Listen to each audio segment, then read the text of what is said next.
Hello, this is MilesLuigi. I'd just like to take a moment of your time to discuss something about Glitzville. In case you didn't notice, it's kind of floating in the sky. You can see rocket thrusters down below, but now without getting into some like weirdo physics, it's pretty obvious here that we have some kind of force that's keeping the stadium up, opposing the natural force caused by gravity, as shown here. Now, the people at Intelligent Systems who made this game thought, it's Glitzville, it's floating in midair, let's come up with an excuse. 4 rocket thrusters on the bottom. A few problems with this, however. Yes, rocket thrusters can be used to keep things in midair, but the thing is, it's normally not done because they're incredibly unreliable. How many things do you actually see floating in midair with a rocket thruster? Normally you see something shoot up into the sky from a rocket.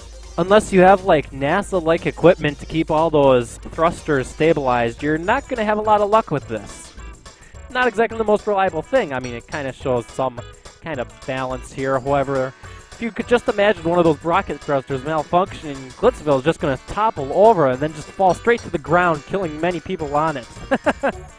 The other thing to consider is just the sheer amount of power it takes just to simply keep this thing in lift. I mean, just think about it. In order for that thing to stay up, those rocket thrusters have to push enough air and stuff and crap and gas powder down just to keep it up. Have you ever actually thought how much power that would take? I swear Grubba over here must be really rich, or his gas bill is just undeniably high. Now, thankfully, my friend Evil Pop-Tart actually came up with an interesting theory that all the gas to the stadium is powered by the sewage system in Glitzville, so basically the whole stadium staying afloat thanks to everyone's poo-poo.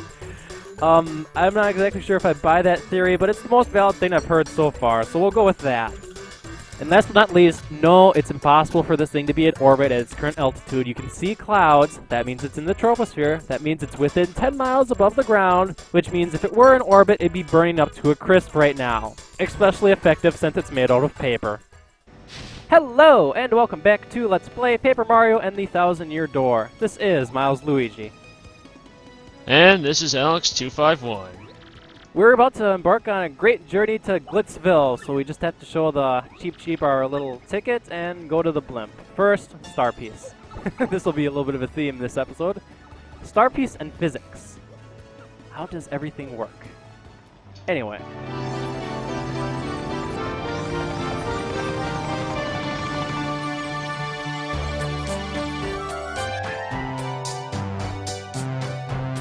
Live the good life on the off-world colonies. I love how Mario gets his own seat in the blimp. It's not like a big pack of parking that he has to join with. He gets to fly first class, and not just first class by himself. A solo ride. Welcome to Chapter 3. Chapter 3, Glitzville. Of Glitz and Glory. That too. Yep. As you can see in the distance, there's our little flying stadium known as Glitzville. It's powered by 4 giant jet engines. That is correct.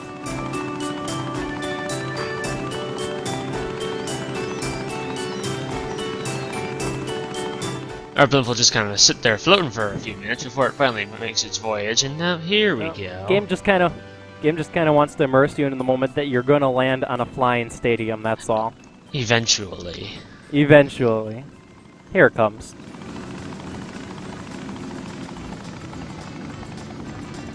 Look at all those kids losing their balloons. Aww. First class ride and first class parking right to the center of the outside lobby. Heck yeah. No kidding.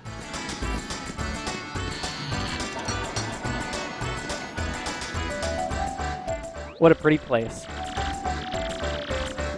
There's absolutely nowhere for anybody to actually stay. Oh yeah, except for the fighters, there's absolutely nowhere for anyone to stay. This is nothing but a big tourist attraction without a hotel. But never mind that, because we gotta find star pieces! Yay! You're absolutely correct. And that's the best part about this. I actually mapped out a route to take to get all these star pieces, because there's a lot hidden here. He used the guide. Okay. You caught me red-handed. Yes, I did use a guide. But there's another question over here. You see this giant switch here? It's just kind of sitting here. Why? Why is no one else capable of pressing that? Shazam, a secret! And secret not very well hidden. Hey, the best secrets are the ones that aren't well hidden. Think about that. But anyway, this treasure chest is actually going to give us another Power Plus Partner Badge. Now, if you pay attention to what I currently have, I have 2 of those now. And just think about that. That's pretty damn useful. Maybe the partner will be actually worth something. Other than just tattling and getting enemy information. That's true. My partners are my big guns now.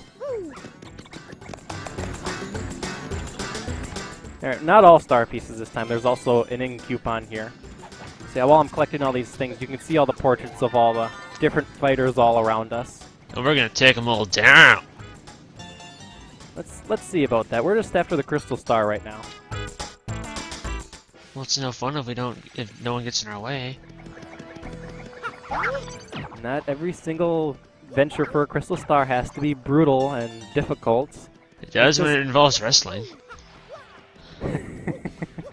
Well, let's go see a fighting wrestling match just to see how brutal it is.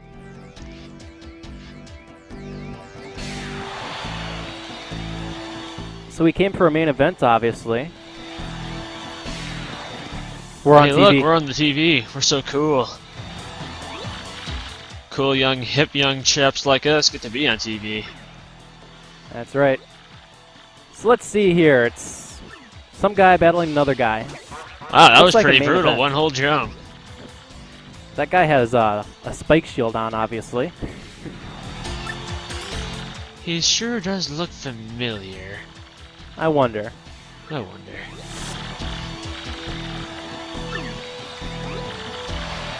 Definitely acts like a wrestler, though.